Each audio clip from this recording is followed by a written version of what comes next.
ये वीडियो मैं बिल्कुल भी नहीं बनाना चाहता था, वो भी इसलिए कि अगर मेरी इंसल्ट कहीं पे बहुत ज़्यादा हुई है और मैं उस चीज़ की कहानी आपको पब्लिकली बताना चाहूँ तो मेरे दिमाग में क्या बात चल रही होगी उस समय, ये चीज़ आप अच्छी तरह से समझ सकते हो। लेकिन यहाँ पे इम्पॉर्टेंट मेरी खुद की कहानी नहीं है, यहाँ पे इम्पॉर्टेंट ये है कि आपको इस कहानी से क्या समझ में आता है। तो मैं आपको बताता हूँ, ये कहानी अगर आप सुनते हैं जो कि मेरा खुद का है, पिछले 2-3 दिन पहले ही ये घटना मेरे साथ घटी है। अगर आप इस वीडियो को पूरा देखते हैं तो भी आपको पता चलेगा कि आपके क्या अधिकार हैं, आपके क्या राइट्स हैं। तो वीडियो को पूरी देखिए। नमस्कार, मेरा नाम रवि शर्मा है। मैं पिछले 2-3 दिन पहले अपने पापा के साथ ट्रेन से गया था बाराबंकी। मेरे साथ मेरे 2 छोटे भाई थे और पापा, हम 4 लोग ट्रेन से बाराबंकी गए थे। तो बाराबंकी से हम लोग वापस हुए गोंडा के लिए। तो ट्रेन थी बाराबंकी में 3 बज के या 4:38 के आसपास। तो हम लोग वापस होते टाइम बाराबंकी स्टेशन पे थोड़ा जल्दी पहुंच गए, करीब 1 बजे के आसपास ही पहुंच गए। और जब हम लोग वहाँ पे पहुँचे तो सबसे पहले हम लोग गए टिकट काउंटर पे टिकट कटाने के लिए कि टिकट कटा लेते हैं, उसके बाद आराम से बैठते हैं, ट्रेन आएगी, बैठ के निकल जाएंगे। तो हम लोगों ने टिकट कटाने के लिए काउंटर पे गए। तो वहाँ पे उन लोगों ने बोला कि ट्रेन आने के आधा घंटा पहले आपको टिकट मिलेगा, अभी नहीं मिल सकता है। तो हम लोग अभी जाएं भी कहाँ। तो हाँ, स्टेशन के बाहर जो है बारिश भी हो रही थी। तो और जो स्टेशन पे हॉल होता है ना, जहाँ पे टिकट मिल रहा होता है, वहाँ पे बहुत ज़्यादा भीड़ थी, बैठने भर की जगह नहीं थी। तो हम लोगों ने क्या किया कि टिकट जब उसने नहीं दिया तो फिर कैसा टिकट, जब जनरल से हमको सफ़र करना है, हम चले गए प्लेटफॉर्म नंबर 4 पे। वहाँ पे जो बैठने के लिए लोगों के बैठने के लिए सीट लगी हुई होती है, वहाँ पे हम चारों लोग, मैं, मेरे 2 छोटे भाई, मेरे पापा बैठ गए। फिर उसी के सामने एक चौकी थी पुलिस वालों की, जो स्टेशन के होते हैं ना पुलिस वाले, उनकी एक चौकी बनी थी। वहां से उस चौकी से बाहर एक चौकी प्रभारी आए, उनका नाम मैं जानता हूं, लेकिन अगर मैंने बता दिया तो हो सकता है उनको थोड़ी दिक्कत हो जाए, लेकिन कोई दिक्कत नहीं। इंपॉर्टेंट उनका नाम नहीं है, इंपॉर्टेंट है कि आपको क्या सीखने को मिलता है, क्या नॉलेज मिलती है। तो वो वहां से बाहर निकले और वो मतलब और भी लोग बैठे थे, किसी से कुछ नहीं, अच्छे हम लोग, कपड़े भी अच्छे हम लोगों ने पहन रखे थे, लेकिन उन्होंने डायरेक्ट, मैं जो है थोड़ा टेढ़ा होके बैठ गया था सीट पे, तो उन्होंने मुझे मतलब बहुत ज़्यादा बदतमीजी से बुलाया और गाली दे के वहां से, मतलब इस तरह उन्होंने हम लोगों को वहां से भगाया जिस तरह से कोई किसी कुत्ते को भगा रहा होता है, जबकि हम लोग की कोई भी गलती नहीं थी, हम उसी सीट पे बैठे हुए थे। अगर मैं उनसे कुछ बोलना भी चाह रहा था तो वो मतलब बहुत ज़्यादा लाउड आवाज़ में वो अपनी, हम लोग की आवाज़ को दबा दे रहे थे। मतलब कोई भी बात उन्होंने हमारी नहीं सुनी, अपनी ही बात बोलते रहे और इंसर्ट करते रहे। वहाँ से जिस तरह कुत्ते को भगाया जाता है, उस तरह उन्होंने हम लोगों को वहाँ से भगा दिया। तो बहुत ज़्यादा बेइज्जती हो गई। मेरे दोनों छोटे भाई जो कि अभी स्टूडेंट हैं, मैं भी स्टूडेंट ही हूँ, पढ़ भी रहा हूँ और जॉब भी करता हूँ, साथ में पार्ट टाइम में वीडियोस भी बना लेता हूँ। और मेरे पापा, सबके सामने मेरी भी इंसर्ट हुई, मेरे दोनों छोटे भाइयों के सामने, और हम तीनों के सामने हमारे पापा की क्या वैल्यू रह गई उस जगह पे। तो ये बात मुझे बहुत ज़्यादा खटकी, बहुत ज़्यादा बुरी लगी कि किसी भी स्टेशन के किसी भी सरकारी कर्मचारी को कोई अधिकार नहीं होता कि कोई फर्जी का किसी को इंसर्ट कर दे या फर्जी का कोई किसी को गाली दे दे, कोई राइट नहीं होता है। तो हम लोग वहाँ से तुरंत स्टेशन के बाहर चले गए। जब हम लोग वहाँ से बाहर गए तो मतलब अब जब अपनी फैमिली के सामने एक दूसरे की इंसर्ट हो जाती है तो मेरे पापा या मेरे दोनों छोटे भाई या मैं एक दूसरे से कोई निगाह नहीं मिला पा रहा था, ऐसा उसने जलील करके वहाँ से हम लोगों को बाहर किया था। ठीक है, तो हमने क्या किया कि पापा को, और हाँ, स्टेशन के बाहर बारिश भी हो रही थी, तो अगर हमको वहाँ से टिकट नहीं मिला तो हम जाते भी कहाँ, लेकिन बारिश हो रही थी, उसने जलील करके वहाँ से भगाया। तो हम लोग स्टेशन के बाहर आ गए, फिर बारिश तेज हो गई। तो जहाँ पे टिकट मिल रहा है ना, हॉल होता है, उसी हॉल में बहुत ज़्यादा भीड़ थी, वहीं पे हम लोग जाके किसी तरह खड़े हो गए। फिर वहाँ पे जैसे तैसे करके थोड़ी जगह मिली तो हमने पापा और दोनों छोटे भाइयों को वहाँ पे बैठा दिया।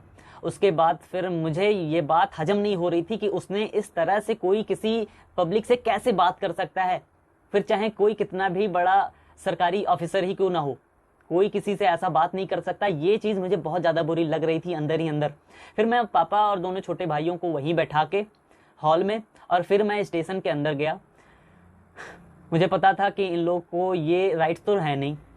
तो मैंने 139 पे मैंने कॉल करके, उनका नाम मुझे पता था, वो क्या है, किस पद पे हैं, ये मुझे पता था, क्योंकि उनका जो ऑफिस था, ऑफिस के बगल में छोटा सा नेम प्लेट लगा हुआ था, उनका नाम लिखा था और वो किस पद पे हैं ये लिखा हुआ था। तो मैंने 139 पे कॉल करके स्टेशन का अपना लोकेशन बताया कि मैं इस स्टेशन पे हूँ, मेरा नाम ये है। इन्होंने इस पुलिस वाले ने, इस चौकी प्रभारी ने हमारे साथ, सॉरी वो चौकी प्रभारी थे, तो उन्होंने हमारे साथ ऐसा मिसबिहेव किया है जैसे कोई आतंकवादी के साथ करता है। हमारी कोई भी बात वहां पे नहीं सुनी गई। तो मैंने कंप्लेन कर दिया। अब कंप्लेन करने के बाद आप मानोगे नहीं, 5 मिनट के अंदर ही वो हाहाकार हुई है। लखनऊ से किसी ऑफिस से फ़ोन आया था, जो स्टेशन के हेड होते हैं, शायद कोई मैडम थी, उन्होंने फ़ोन किया। उसके बाद स्टेशन मास्टर, वहाँ के स्टेशन के एसआई, मतलब कई अधिकारियों ने हमारे पास फ़ोन किया बस 5 से 10 मिनट के अंदर। जिन्होंने हमें वहाँ से जलील करके भगाया था, उनकी तो बैंड बज गई है। वो एसआई बता रहे थे हमें चौकी पे बैठा के, ठीक है। तो हमको वहाँ पे स्टेशन पे जो थाना होता है, चौकी होती है, वहाँ पे हमको बुलाया गया और मैं गया। मैंने वहाँ पे भी पूरी कहानी बताई। हाँ, जब मैं फ़ोन करके कंप्लेन कर रहा था तो फ़ोन पे हमको मैडम ने ऑप्शन भी दिया था कि सर अगर आपके साथ उसने ऐसा मिसबिहेव किया है तो आप उनके ऊपर केस भी कर सकते हैं। मैंने कहा मैम कोई दिक्कत नहीं है, मैं बिल्कुल केस कर दूंगा। तो उन्होंने अगर मेरे को सॉरी नहीं बोला या उनको अपनी गलती का एहसास नहीं हुआ तो ठीक है। ये बात जब मैंने कही तो उनको तो और थोड़ी सी दिक्कत हुई। दिक्कत क्या हुई, उनको थोड़ा डर तो लगा ही, लेकिन वो मेरे सामने नहीं आए। चौकी पे हम गए, वहाँ पे एसआई जो थे उनका भी नाम हमें पता है, क्योंकि जब इतना बड़ा मैटर हो गया तो नाम कैसे बोल सकता हूँ। तो वहाँ पे हमने बैठा, तो वहाँ पे उन्होंने हमसे पूछा कि अब आप बताइए रवि कि आप करना क्या चाहते हैं उनके खिलाफ। मैंने बहुत ज़्यादा सोचा, फिर मैंने बोला कि भाई देखिए सर, ऐसा है कि अगर मैंने उनके ऊपर केस कर दिया तो हमें भी तारीख वारीख अगर मिलेगी तो उस पर हमें जाना पड़ेगा तहसील वहसील में, है ना। और फिर मैं स्टूडेंट हूँ, मेरा सपना थोड़ा बड़ा है, तो अगर मेरे ऊपर मैंने केस वेस के चक्कर में अगर मैं पड़ा तो फिर मेरा तो जो मैं करना चाहता हूँ, जहाँ पे मैं जाना चाहता हूँ, वो तो मेरा फिर बेकार हो जाएगा। तो मैंने कहा कि सर मैं केस बिल्कुल नहीं करना चाहता, मैं सिर्फ इतना चाहता हूं कि जिस तरह से मिसबिहेव उसने हमारे साथ किया है, हमारी फैमिली को जलील किया है, हमको जलील किया है, उस तरह से वो आगे से किसी के साथ ना करे।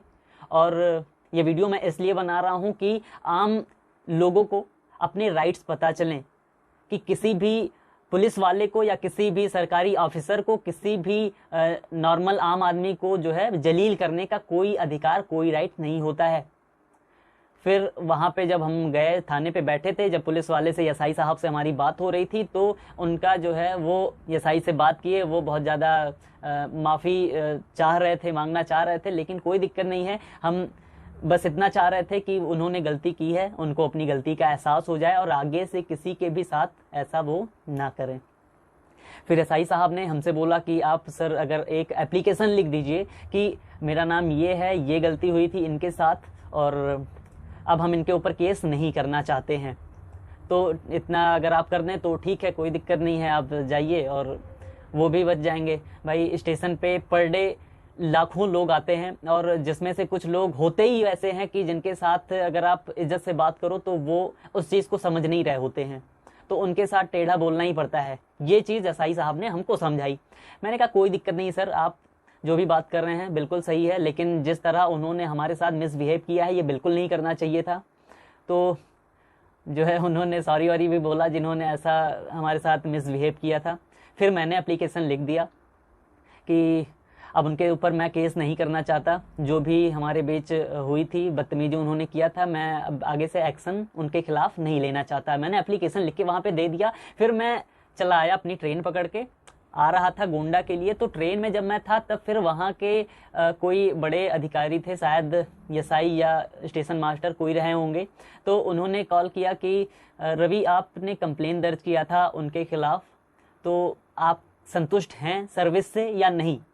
मैंने कहा सर बिल्कुल संतुष्ट हैं, क्योंकि जिस तरह उन्होंने हमारे साथ मिसबिहेव किया, उनको अपनी गलती का एहसास हो गया, बस हमें इससे ज़्यादा और कुछ नहीं चाहिए। अगर मैं केस वेस के चक्कर में पड़ा तो मैं समझ लो अपने खुद के लिए गड्ढा खोद लिया है मैंने, ठीक है। क्योंकि मैं जिस लेवल पे जाना चाहता हूँ, तो अगर मेरे ऊपर केस वेस हो गया या मैंने केस वेस कर दिया, उसके चक्कर में भी मैं अगर पड़ा तो मेरे लिए ही दिक्कत है। तो ठीक है, उन्होंने कॉल काटा। उसके बाद वहाँ के एसआई का दोबारा से मेरे पास फ़ोन आया कि अभी आप कहाँ हैं। मैंने बोला कि सर मैं ट्रेन में हूँ। उन्होंने बोला कि रवि, अगर आप जब तक गोंडा पहुँच नहीं जाते हैं तब तक अगर आपको कोई भी दिक्कत होती है तो आप एक कॉल कर दीजिएगा हमारे पास, और हैप्पी जर्नी। तो ये कहानी मैं सिर्फ इसलिए बता रहा हूँ कि आप सबको पता रहे कि किसी भी सरकारी ऑफिसर को, किसी भी स्टेशन के जो पुलिस वाले होते हैं या लोकल ये जो अपने थाना वाले होते हैं ना, किसी को भी कोई राइट नहीं है कि किसी आम आदमी को वो जलील कर दें या गाली गलौज कर दें या मारपीट करें, अगर आप गलत नहीं हो तो ये वीडियो आपको कैसी लगी, ये इन्फॉर्मेशन आपको कैसी लगी। और मैंने उस पुलिस वाले के ऊपर केस करने का ऐसा कोई एक्शन नहीं लिया, सिर्फ मैंने उनको सबक सिखाने के लिए मैंने कंप्लेन किया था कि जिस तरह से उन्होंने हमें जलील किया है, हमारी फैमिली को जलील किया है, इस तरह से आगे से वो किसी को ना करें। तो मैंने उनके ऊपर केस नहीं किया। मैंने सही किया या गलत किया, आप कमेंट बॉक्स में ज़रूर बताइए। अगर ये वीडियो आपको अच्छी लगी तो लाइक कर दीजिए, चैनल पे नए हैं तो सब्सक्राइब कर दीजिए। जय हिंद।